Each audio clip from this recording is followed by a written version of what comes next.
Muy buenas, soy Santiago González Varas y voy a hacer un vídeo sobre El Príncipe de Maquiavelo.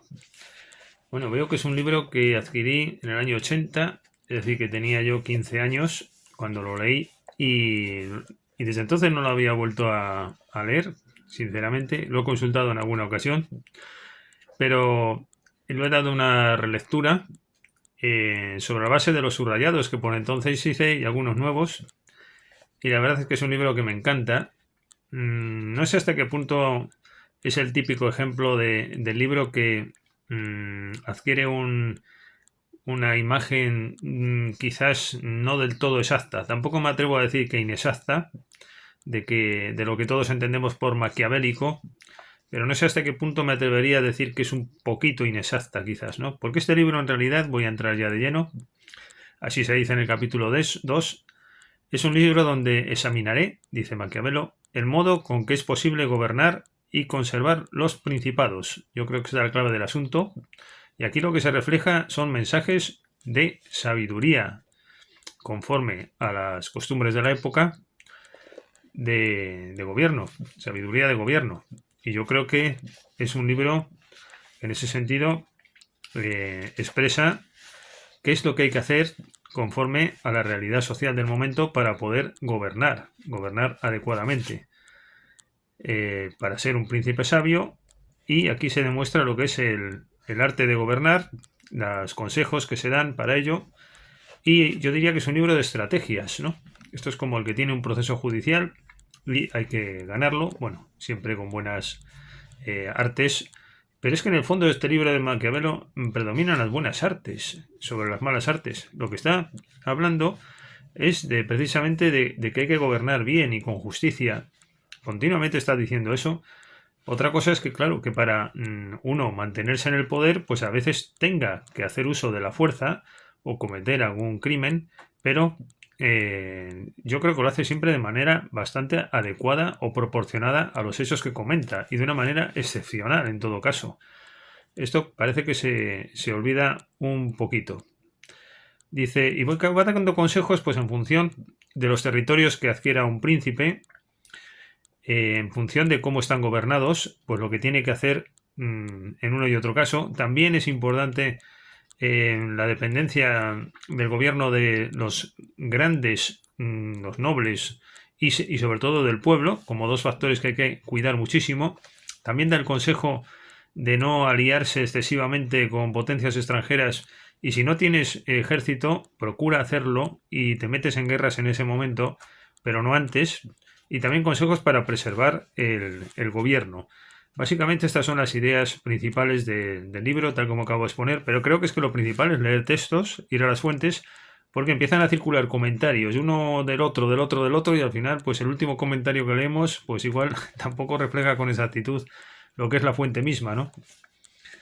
Dice, el príncipe que adquiere una provincia cuyas costumbres y lenguaje no son los mismos que los de su estado principal, debe hacerse también allí el jefe y protector de los príncipes vecinos, que son menos poderosos que él, e ingeniarse para debilitar a los más poderosos de ellos. Sí, hay que ingeniárselas, sí, cierto, vale, bien, dice esto, hay que ingeniárselos, pero con astucia también a veces, en efecto, hay que ser astuto, hay que ser hábil, buen gobernante. El que no gobierne fácilmente esta parte perderá bien pronto lo que él adquirió. Es decir, lo que da es consejos. Si nos damos cuenta, consejos eh, para preservarse en el gobierno, conservarlo o poder adquirir territorios en su caso, ¿no? Bueno, va poniendo ejemplos, yo lo que quiero es ilustrar del libro en definitiva. Va poniendo ejemplos aquí al comienzo, en la página 20, manejo la edición clásica de Austral, de Espasacalpe Austral. Va poniendo ejemplos de los romanos y las técnicas y tácticas que usaban, cómo tienen los consejos que daban a los gobernantes, incluso las prácticas que realizaban, y esto siempre lo relaciona después con Francia y con España, que son las dos potencias que, sobre todo con Francia, que estaban invadiendo Italia, y a esto le preocupa también es otro de los temas de Maquiavelo. Y bueno, después también comenta aquí el reino de Darío por Alejandro, como Bueno, pues ¿por qué no se rebeló contra los sucesores de este después de su muerte? Va poniendo ejemplos, algunos clásicos y otros, desde luego, de la época. El capítulo 5, de qué modo deben gobernarse las ciudades o principados, que antes de ocuparse por un nuevo príncipe se gobernaban con sus leyes particulares. Claro, si tenían ya un gobierno propio, afianzado, pues hay gobernante, príncipe. Si entras en un territorio de ese tipo, pues tienes que adoptar tales medidas que yo, Maquiavelo, te aconsejo, etcétera, etcétera, ¿no? En función de la realidad, pues va dando consejos Maquiavelo en un sentido o en otro. De los principados nuevos que se adquieren por las fuerzas ajenas y la fortuna.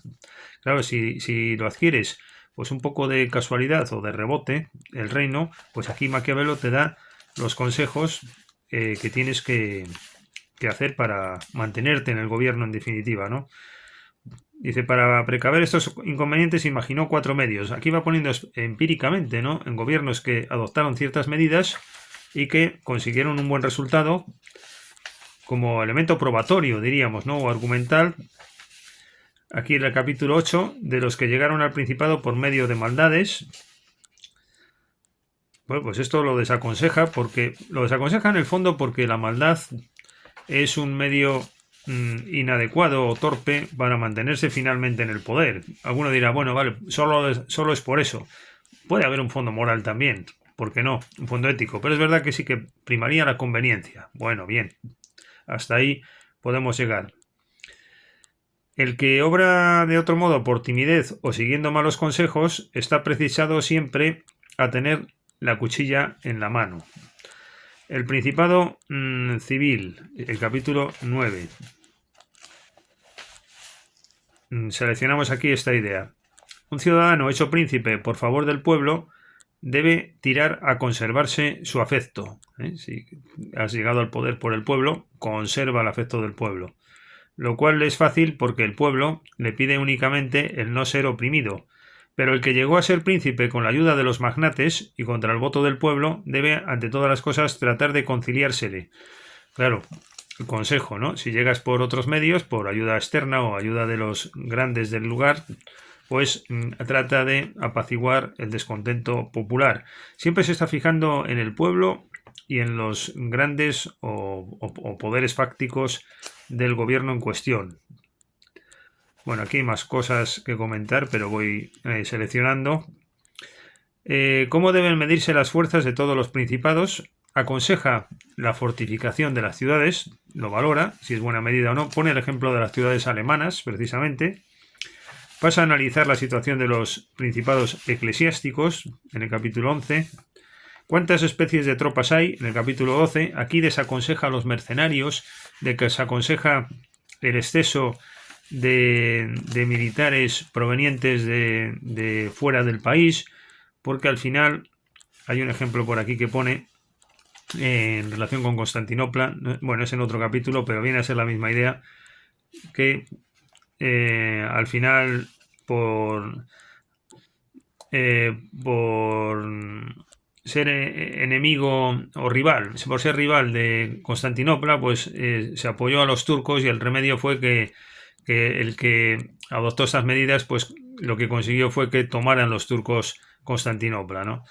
Después, los soldados auxiliares mixtos y propios, aquí ya pone como ejemplo al rey de España, que consigue una tropa adecuada. Después volverá en las alabanzas del mejor príncipe a Fernando V, lo llama, de España. Sería Isabel y Fernando, ¿no? Fernando de Aragón. Aquí otra vez incide en que desaconseja llamar a ejércitos extranjeros, porque al final es un mal remedio. Los florentinos, como no tenían ejército, llamaron a 10.000 franceses para ayudarlos a apoderarse de Pisa, y esta disposición les hizo correr más peligros que habían entrado en nunca empresa marcial. Pues salió desde luego mal la jugada. Ejemplos del Antiguo Testamento de David y Goliat, como precisamente David quiso no cargarse demasiado de armaduras y que le daban, porque entonces no podía luchar a su aire. Y la enseñanza que toma Maquiavelo es, en suma, si tomas las armaduras ajenas, o ellas se te caen de los hombros, o te pesan mucho, o te aprietan y embarazan, mal consejo. vuelve a Francia. El arte de la guerra, hay que cultivarlo. Y aquí dice el ejemplo de príncipes que se ocupan más de las delicias de la vida que de las cosas militares. Esto se podría aplicar un poquito a los últimos Austrias de España. Bueno, pues hay que preocuparse del arte de la guerra continuamente, de ejercitarla bien, adecuadamente, de las cosas por las que los hombres y especialmente los príncipes son alabados o censurados. Aquí dice, te van a alabar por esto. Pues si te van a alabar por esto, te aconsejo que cuides precisamente esto y esto, que es lo que te va a mantener en el poder. De la libertad y miseria, dice, comenzando por la primera, la libertad de estas prendas, diré cuán útil sería el ser liberal. Sin embargo, la liberalidad que te impidiera que te temieran te sería perjudicial. Es decir, hay que ser liberal en sentido de magnánimo, generoso, bueno, pero en definitiva, siempre que te sirva para ser, para tu propio provecho y siempre que no te impida o te perjudique finalmente el ser excesivamente liberal. Bueno, aquí sí se podía ver un poco de lo que se suele entender por Maquiavelo, ¿no? Si vale más ser temido que amado, bueno, pues aconseja que hay que ser también temido y amado, las dos cosas. No hay que apoderarse de los bienes de la víctima.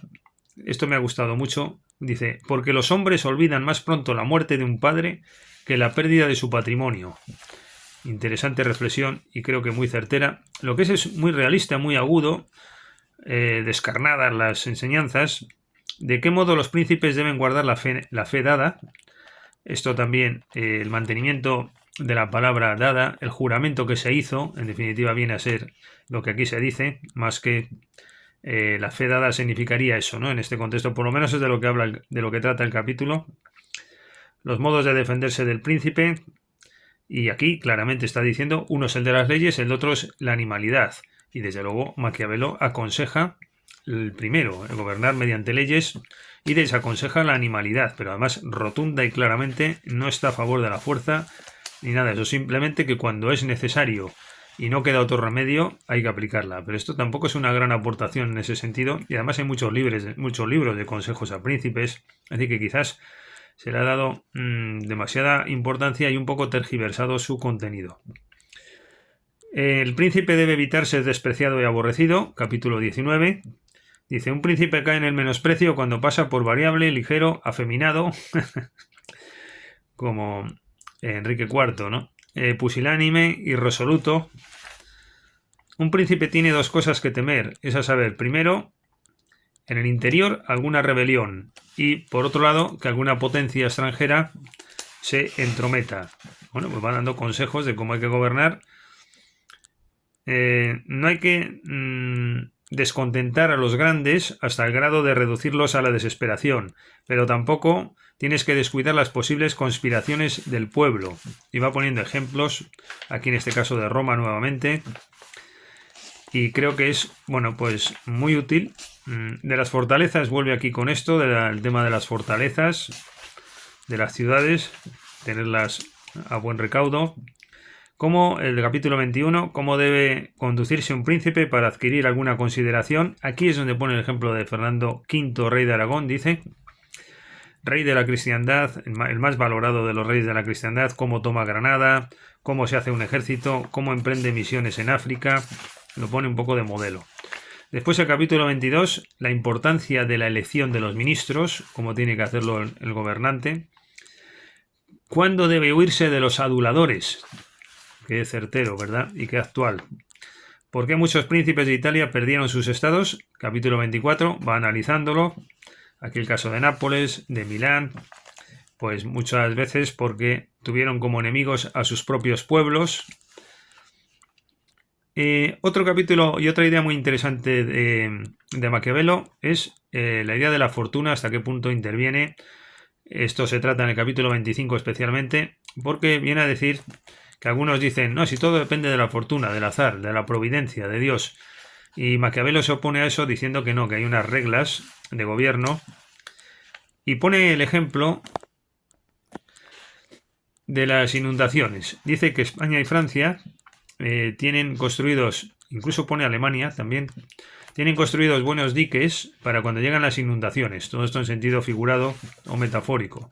Sin embargo, Italia dice que es un país donde cuando llegan las inundaciones, y además dice las inundaciones son los bárbaros, pues no tiene diques de contención, y hay que tenerlos. En el capítulo 26 precisamente se titula Exhortación a librar la Italia de los bárbaros. Y bueno, después acaba con otro tipo de reflexiones, sobre todo con Tito Livio. No podía faltar en esa época el famoso Tito Livio. Parece que era el admirado de todos. Bueno, es una cosa, este hombre desde luego tuvo un impacto en la historia brutal. Bueno, pues con esto de 15 minutos y pico vemos cómo es realmente el príncipe de Maquiavelo. A mí se me ha ocurrido hacer un vídeo más que de comentarios sin el texto de referencia, pues hacer modestamente, obviamente, hacer una lectura del libro y ver realmente qué es lo que dice y que cada uno saque sus conclusiones y sus consecuencias. Yo ya he dicho las mías. Pues nada, hasta la próxima ocasión. Muchas gracias por su atención como siempre.